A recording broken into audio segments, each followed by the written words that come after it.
Aloha everybody and welcome to part 8 of Pac-Man World. I took 2 weeks off to enjoy the holidays, and it is now the year 2015, ladies and gentlemen, so Happy New Year to you all. I hope you had a good Christmas, or Hanukkah, or Kwanzaa, or whatever the hell you celebrate. Maybe you had a good Festivus. A good Festivus for the rest of us. You ever seen the pole, Cougar? Come and see the pole, Cougar. But yeah, I am back, and now I'm going to be tackling the last of the Funhouse levels in this particular video, excluding the boss. We'll be seeing the boss fight in part 9. But as I mentioned before I left for the holidays, the Funhouse World is probably the most difficult world in the game, simply because of the platforming that is expected of you. When you get to the factory levels and the graveyard levels that are coming up, I don't find they're as bad. They might have some annoying, like, bats in the graveyard world that are kind of annoying to deal with and stuff. But the platforming is at its hardest here. A lot of spinning contraptions, whether they're insular tubes that you're jumping from platform to platform through, or it's the spin-dizzy dials that will throw your momentum and your whole placement off, and the jumps kind of count. There's a lot of bottomless pits in this game, and as always, bottomless pits will kill you. You'll lose one of your pack lives, and this is probably the level most people are going to grind for lives, because they're pretty big and they're pretty difficult, but it's the great kind of difficulty that I love Pac-Man World for. It's not the kind of, you know, simple Lego difficulty, a simple Sonic Boom Rise of Lyric difficulty where you don't really think about it, it just kind of happens and you're done and it's like, okay, whatever. You know, these are the kind of levels where you gotta watch out for the steam, man. When those clowns are spreading their hot air, then you gotta bounce away from them, you gotta jump over them in time, you gotta walk along conveyor belts and all that junk.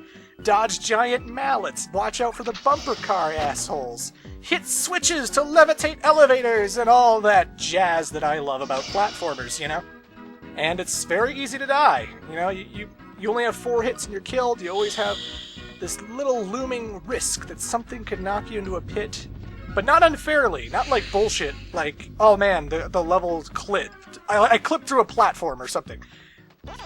Well, actually, that's not true, considering what I recorded before we get... Well, you'll see. But I love these tube things. I love these tubes. I'm jumping over the red circular plates because those are actually steaming hot. I don't know who built it, and it's a video game, so I shouldn't really question it. But you got these tubes, they're rotating, and you gotta walk on the solid blue, grayish platforms and dodge all the hot plates. This isn't like Mario Galaxy or Sonic Lost World where, like, it has its own kind of gravity. You can't go up the wall, you can't go up to where the ceiling is, you're always going to be at the bottom, in the middle, and if you start reaching one of those slanty walls as they're going upwards, you know, then that'll be pretty fatal, and you don't want that. You don't want that indeed. As always with these fan contraptions, you hold the B button, or sorry, the square button. I don't even know what controller has B on the left side, so I don't know what I was thinking of. But you hold the square button, and Pac-Man runs along it, but you let go square, he stops running along it. And you're just trying to make sure you don't run into the steam and all that jazz. It's a rather colorful, zany world. You know, this takes place on Ghost Island, so I guess the ghosts like to celebrate every now and then. They like to have their amusement games, their bumper cars and stuff. I have not been in a bumper car since I was a kid, and that depresses me greatly. Seriously, there used to be a Midway that came to my town all the time. Well, it still does. It still does. However, for whatever reason, they bring everything, you know? They bring the teacups, they bring the big Ferris wheel, they bring the games where you shoot the darts and you spray water in the mouth and you get all these prizes like a giant plush Stewie doll from Family Guy or something, you know? But for whatever reason, they stopped the bumper cars, and that was my biggest childhood memory. That's the ride I wanted to go on most, because I have this thing where, like, if I'm in any kind of moving vehicle for too long, or if it's moving at a really intense rate, like, I get motion sickness very easily, you know? Like, even going on a plane, I hate. Every time I'm on a plane, I always hate the trip because, you know, your ears popping. There's just this weird feeling in the pit of my stomach, and by the time we reach the airport, I am so jet-lagged and I'm so, like, out of it that I just want to get to a hotel immediately and rest and relax, because, oh my god, I hate flying. Airplanes are the worst. It's not even a fear of, like, oh, maybe the plane will crash or I'll die or something, you know? It's just like, I don't even like the motion sickness aspect of it. That's why I hate going on planes, but, you know, I'm not great on Ferris wheels. I'm not even good in those spinning strawberries or teacups and stuff, because, like, it just wrenches my gut. It just kills me in a way that it doesn't kill everybody else. And that's why so many of my friends think I'm a bit of a softie. I'm not enough of a badass because I can't handle some of the other rides that they can because of my weak stomach. And I also can't swim, so I'm not a hoot at the beach either. I swear I'm fun. I swear I have lots of friends and they all like me. Anywho, that mirror should do something. You walk by that magic mirror, you feel like Pac-Man's body changes, something should pop out or something, but I digress. The whole point of my lawn spiel was that I miss bumper cars, and the midway that comes to my town it just stopped doing bumper cars, and that was always the best part, because I could handle that. And I could hit people, and I could be an asshole to other people. And since I can't run into other people in real life, in my van, in my car, whatever, I can't run into people. I can run into people in the bumper cars, you know. That's all I wanted to say. That's all I really wanted to say. But I had a good Christmas, had a good New Year's. Earlier in this playthrough, I said I was going to get myself a PlayStation 4, and I did eventually get a PlayStation 4 for Christmas.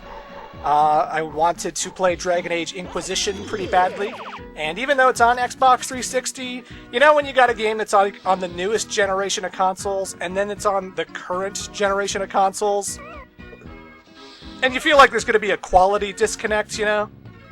It's the same reason you never got a game for the Wii, but you always got it for, like, the Xbox 360 and the PlayStation 3. It's like, the graphics are going to be worse, maybe the load times are going to be longer, maybe they're going to shove some unnecessary, you know, Wii motion controls down there, and I don't want Wii... What the hell happened there? Okay, I sort of fell through the platform there, but ignore that. This game's good, I promise. That's the only time it's ever happened to me, and I was recording it, so, yeah, that did not end well. But basically what I was saying was, I could have got Dragon Age Inquisition on the 360, but I figured, you know what, it's probably going to look better on the PlayStation 4, it's probably going to run better on the PlayStation 4.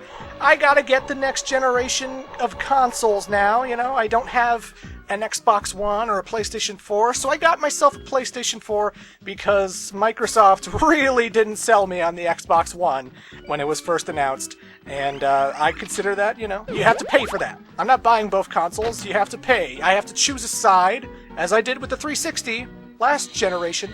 You know, I never had a PlayStation 3, but I did have an Xbox 360, and I enjoyed it. But PS4 is looking a lot better than Xbox One, so I got that. And I've been playing Dragon Age, and it's been pretty fun. Pretty enjoyable. It's gigantic. It's the biggest Dragon Age game in the series by far. I was not expecting it to be as big as it was, but it turned out to be gigantic. So that's something. There's the key, by the way. As I said before, the key is used to unlock your pack friend, and so you get it in the second level, and your pack friend is going to be in the third level. So, if you don't get the key here, if you don't backtrack through that cylinder tube thing, you're going to screw yourself over. Also, this part is a little bit tricky here because you have to rev roll up the ramp, and then you have to make sure that you land on the green platforms as they come to you. Now, I find this game is a lot better than Pac-Man World 2 in that Pac-Man is a lot more reliable. He doesn't bounce wherever. He slides and stops momentum when he lands somewhere after a rev roll. In Pac-Man World 2, it's much more annoying because he just bounces wherever the hell he wants to, right? But when you land on a platform after rev rolling here, I find Pac-Man goes where you need him to go. I didn't want to go to the purple platform. I mean, I did, but I was obviously wrong, because there's a lot of bottomless pit between the purple and the green. So I waited, and then I did green again. Booyah! I find the rev roll air dash, like timing it for landing on these platforms, it's tricky, and you gotta pay attention, but it's not like, oh man, Pac-Man could bounce to his death all the time. Those platforms are pretty easy to manage, and that's how you do it. So just watch out for the green platform rev roll for when it's definitely going to be in the center of where you launch, because one mistimed rev roll, you'll be into the bottomless pit, and that's no good. I like that level a lot. I love the inside spinning tubes. I love jumping the hot plates. I love the rev roll section at the end there. That level is super fun, and yeah, it's definitely hard. I remember my first time playing that level, I died quite a bit. When I was a kid, I was a lot, like, worse at gaming, I guess I should say. You know, the first time I ever played Pac-Man World, it was at my aunt's, because my aunt bought it for, you know, my cousins. And they enjoyed Pac-Man World, but they weren't good at it because it was a notoriously hard game for them. And so they asked me to come over because I'm the gaming guy. You know, I'm the gamer of the family. And I was like, I'll conquer Pac-Man World. I mean, I've conquered Super Mario World, and this can't be any more advanced. And then I got to the Funhouse levels, and it was just like, holy shit! I just wasted lives after lives after lives, and of course, when you run out of lives, it's a game over!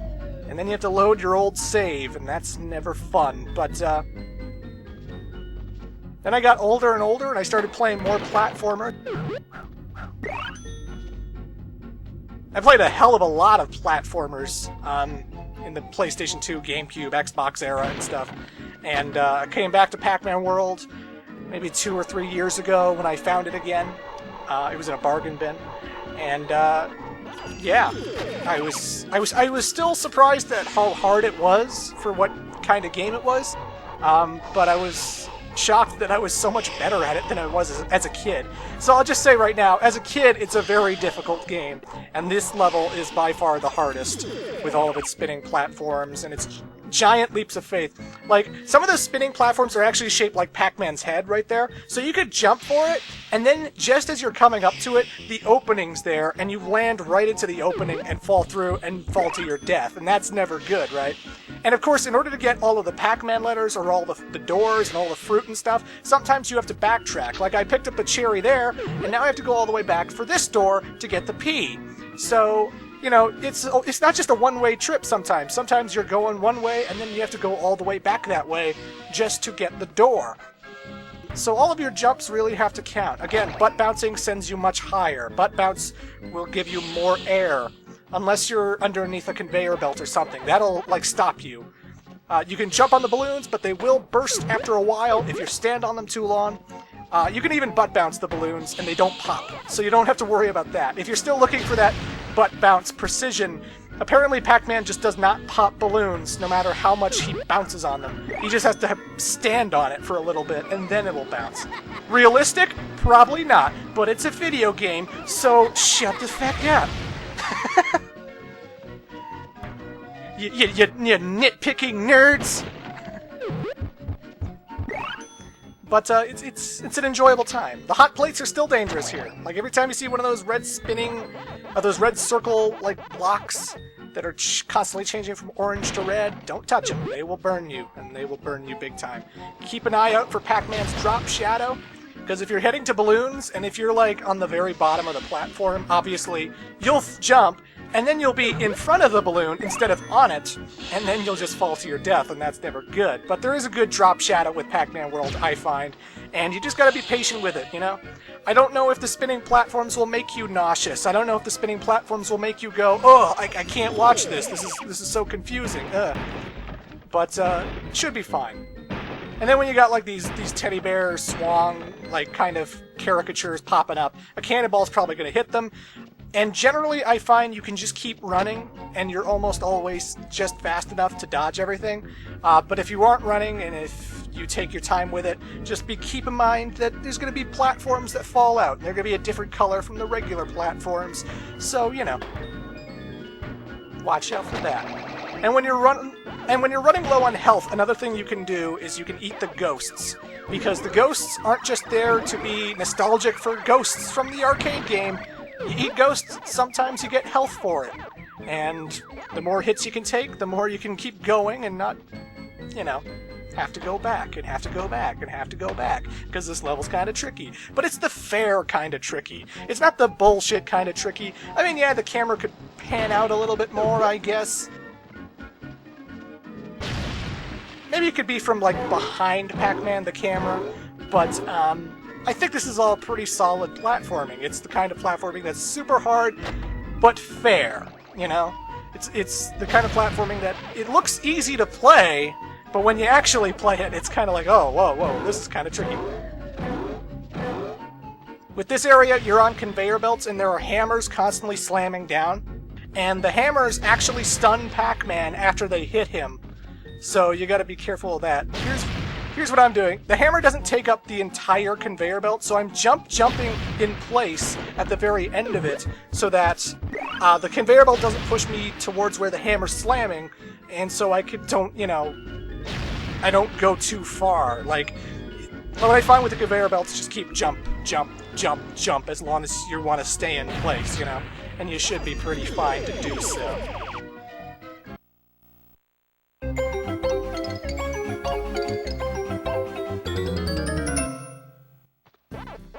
The Funhouse levels are definitely my favorites in terms of the mazes. Because again, you're not dodging falling meteors, you're not dodging spears that come out of the stand, you're not dodging lasers that just turn on, like when you're not expecting it or anything, you know? The great thing about this level is that they just have walls that slowly block a pathway or try to crush you or whatever, but you can see those coming from like a mile away. And they don't really get in the way of the core gameplay, I feel, which is collect pellets, keep an eye out for the ghosts. I mean, they do block you, and they do put you in a situation where it's like, oh no, now the ghost is definitely going to hit me. But it's still like, I find you're focusing way too much on the lasers and the spears and the other stuff in other mazes, whereas this one I'm just focusing on the pellets and the ghosts, as it should be in a Pac-Man game. So these are probably my favorite mazes, simply because the hazards aren't too much to deal with, you know? But I enjoy it. It's good stuff. I've always enjoyed the Pac-Man maze type stuff.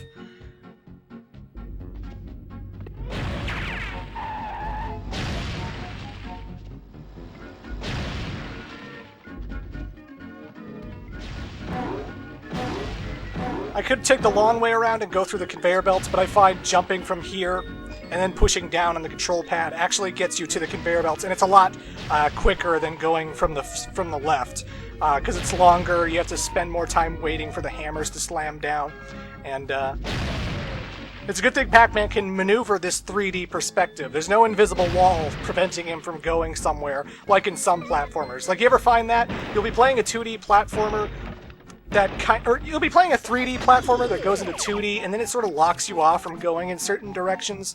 And Pac-Man World doesn't operate like that, you know? You can still go down, you can still go up, even though the perspective is 2D for the most part, you know? So that's stuff you gotta watch out for.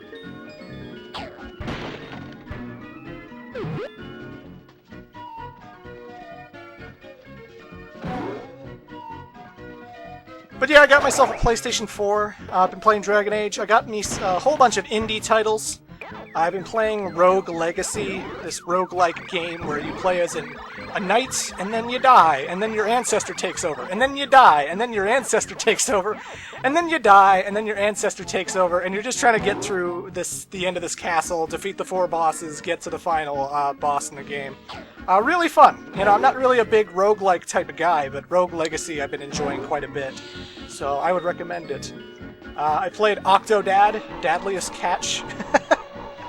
That game will never stop being amusing to me and my friends. I don't know what it is about Octodad, just the weird controls, the fact that it's not ha-ha funny, but it's just funny in that he's an octopus! Why would they think he's a man? Why don't they think this is weird? Oh, be careful, Octodad, you knocked over that table! They're gonna be suspicious! I love that shit, it's fun.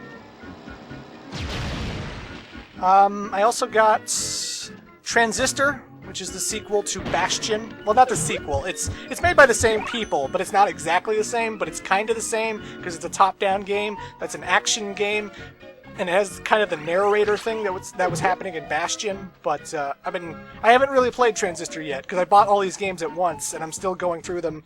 And Dragon Age is so humongous, I've been mostly playing Dragon Age and stuff. And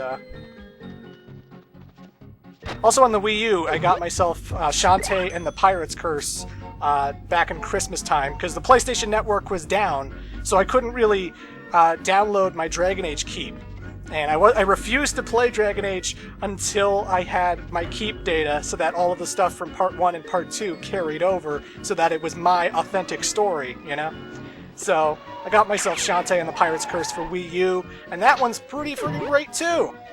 Another game that just makes me feel like a kid again, you know? Shantae and the Pirate's Curse feels very much like a Super Nintendo kind of 2D platformer. It even has a lot of elements from, like, the Super Nintendo version of Aladdin. Like, eventually you get this hat that acts like the blanket from SNES Aladdin. And I love that game. Badass soundtrack, really great sprite work, very fan-servicey. Oh my god, Shantae is the most fan-servicey thing. But hey, I am a hot-blooded male, and I don't care, you know.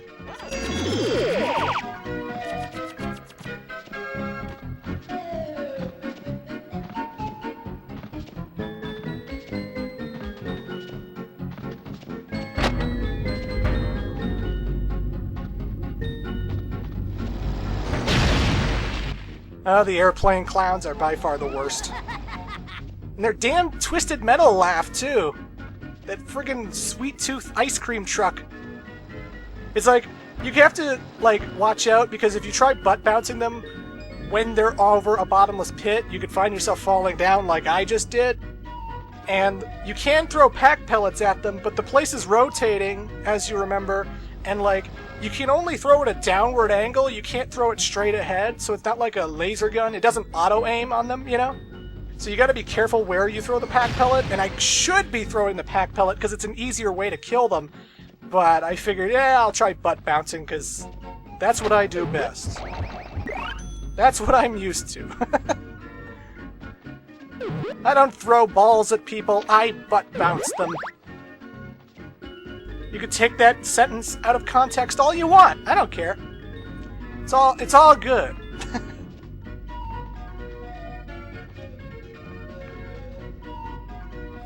Also, the music here is another remix of the Pac-Man music from the arcade game. I mean, it is its own melody. It is doing its own thing, but it does have like the da da da da da da da da da da da da da da da da da da. It has that part in the actual song, which is always fun, you know. So it's still original music, but it still has the Pac-Man feel, because, you know, that's the music you associate with Pac-Man. I don't know how many of my viewers actually grew up with arcades. Because I grew up with arcades. I remember playing on Street Fighter 2. I remember playing on Mortal Kombat. I remember playing the Teenage Mutant Ninja Turtles games. Oh god, the Turtles games were so good, you guys. The Simpsons arcade game was awesome too. And I'm so glad so many of these games are on Xbox Live and stuff now. You can play the Simpsons game on Xbox Live, and it's fantastic. But we just saved Baby. I couldn't see him because Pac-Man's in the way, but yeah, it's Pac-Baby. We got the baby. We saved Baby Pac. And those are the Funhouse levels, ladies and gentlemen. I know some people find them to be the hardest levels in the game, and I just did them in like no time at all, with like barely losing any lives, if any. Now I did lose one life because I fell through the floor that one time, but yeah. Anyway, folks, in Part 9, we shall be taking on the boss of the Funhouse. See you then.